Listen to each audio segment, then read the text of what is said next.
Good morning. My name is Hema Sharma. I'll be conducting your ASL proceedings. What is your name? Good morning, ma'am. My name is Ashna. And what is your name? Good morning, ma'am. My name is Sumiran. Ashna, your code is 17A, and Sumiran K, your code is 17B. Good morning to the two of you. Ashna, we'll begin with you. What is that one thing about your school that you would miss most when you pass out from here? Well, my school is very different from just any other school. But that one thing that I would miss about my school are my teachers. Because they're always so forthcoming, they are so friendly. I do not hesitate in talking to them or asking for help or anything like that. So my teachers, I miss them a lot. Thank you. Sumiran, what kind of television serials do you like to watch and why? Thank you, ma'am. I love browsing the television, surfing through the channels and seeing different television shows, but in general, mostly the television shows that I'm intrigued by are detective shows and psychological thrillers because they are very stimulating. They help us to think in more logical manners, and that we can move in a sequential order. It helps a lot in our thinking process. Thank you. Now we move to the topic presentation stage. Ashna, you will tell us something about your topic, and when you are finished, Sumiran will ask you a question and I will then ask you a few more questions. Would you like to begin, please? Yes, ma'am. Ma'am, my topic is values and ethics. Values are the principles and beliefs that a person has, while ethics are the implementations. Different people have different values and they can even be conflicting. For example, there are people out there who do not believe in the existence of the Almighty. They follow atheism, while there are other people who think that It's okay, continue. Please continue. While there are other people who think that following the path of God should be an important value. That does not make them faulty or incorrect. It's just that they have different opinions. That is because they have different values inculcated into them. Okay. Is that all? Yes. Alright, Sumiran, please ask her a question. Thank you, ma'am. You just spoke about the different types of values that an individual has, and they differ from each person. So, what do you feel is, which value do you feel holds the most priority for you? Thank you for that question. I think that the most important value for me is to respect my elders because they are the ones that introduce us to our environment, to God, and to everything. They are our role models. We look up to them. So, how would you think values will change in the future, Ashna? I don't think that values would ever change for a person. It is their priorities, and that's how. How would you feel if your values were taken away from you? I would feel that my identity has been taken away from me because values form the personality of a person. Thank you. Sumiran, you will now tell us something about your topic. After you are finished, Ashna will ask you a question and I will then ask you a few more questions. Would you like to begin, please? Yes, ma'am. Thank you, ma'am. I've chosen the topic of adolescence because it's such a relevant topic to, especially to me, because I am going through all those issues that an adolescent goes through. And I was very intrigued when I saw the topic on the list of topics. Adolescence is a trying time for everyone. It's a stage, it's a transitional stage between adulthood and childhood. And I think that a lot of people will say that us adolescents think irrationally, which I do find to some extent true because we are just trying to find ourselves, we're trying to find a way to think rationally, we're just developing right now. It's a learning process and to some extent we need to learn how to think rationally.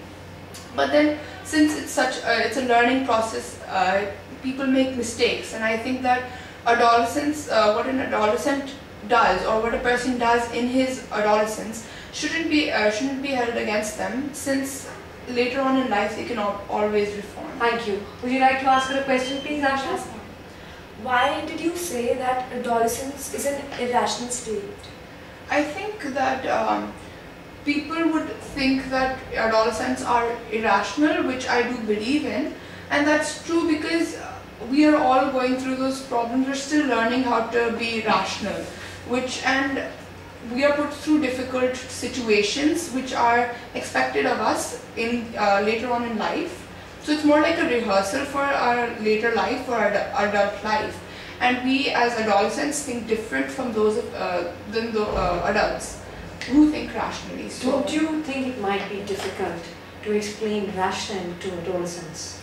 I think it's difficult to explain rationality to an adolescent, but at the same time I think that they can develop that rationality, and they are supposed to develop that rationality during that age. So even if it's difficult to explain rationality, I think that it will get inculcated as we go in, as adolescents grow up, if they are stimulated the right way. How would you react in a situation where adolescents refuse to buy your story?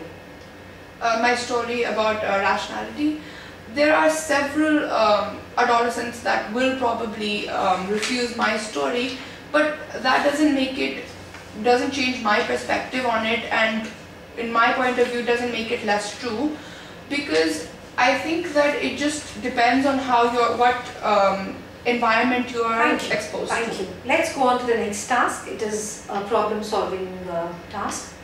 I will read out a situation from a card which has information about a problem, and I will read out that information to you. You will have to discuss between yourselves a possible solution. Your friend drives a car to school and tuitions. Convince him not to do so till he gets a driving license. Discuss with your partner what are the risks involved in teenage driving. Also, how you will convince him not to break the law.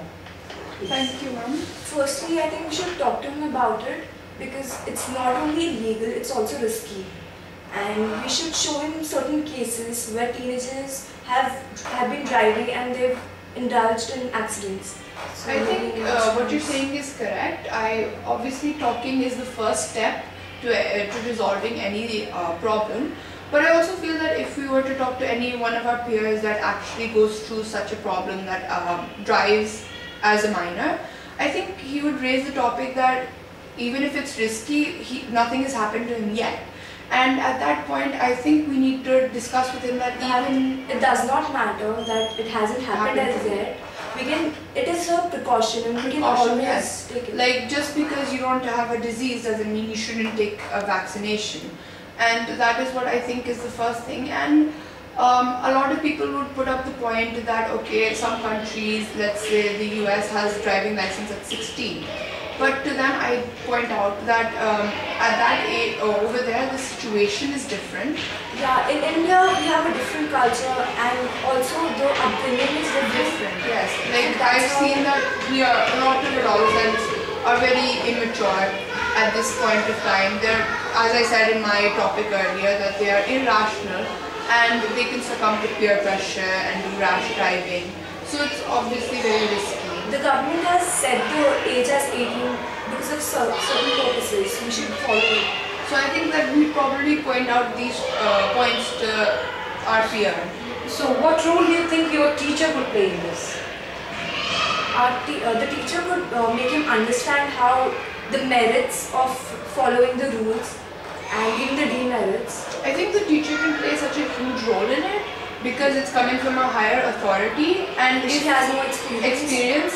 But I also think that with their peers telling them or talking to them about it will actually, yes, Exactly. Would you agree that just the teacher speaking to the child would not really make much of a difference? Yes. That the peers, just as what you said. It's just both need to be there, because they are the most influential to any kid. Have you yourself ever broken the law?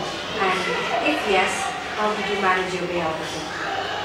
I haven't actually broken the law. I guess like at a younger age, I had once picked up something from a store, but my parents took me back and they made me return the substance, the thing, back to the store owner, and that inculcated so many values in me, the honesty and all. They didn't let me get away with it. Ashna, what is the worst thing that could happen if the law is broken? The law is set because of certain purposes. If the person does not follow the law, he can get into a lot of trouble. He can be sent to the jail, and even mentally he can be disturbed. Can people think of a real life example where such a scenario happened? In which the mentality changes and all. Where some accident happened probably because the route was not followed, There are or some, an accident was averted because the rule was followed. There are such cases every day. yeah, there's and, several cases.